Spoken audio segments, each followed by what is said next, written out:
好，嚟到第二題啦。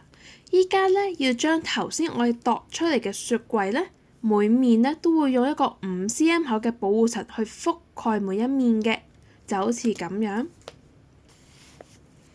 雪櫃入邊表面有6個面嘅，每一面都會有個5cm 厚嘅層啦，去覆蓋嘅。咁依家就需要同學仔去話翻俾我哋聽，寫翻上去覆蓋咗之後，整體嘅長度、闊度同埋高度分別有啲咩變化呢？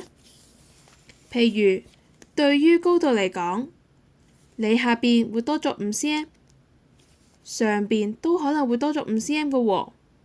咁最新嘅高度會係幾多呢？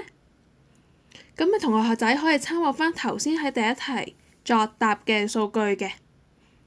咁記緊同學一定要留意喺呢題入邊，如果你係本身有小數嘅話，我哋要取置翻整數值嘅。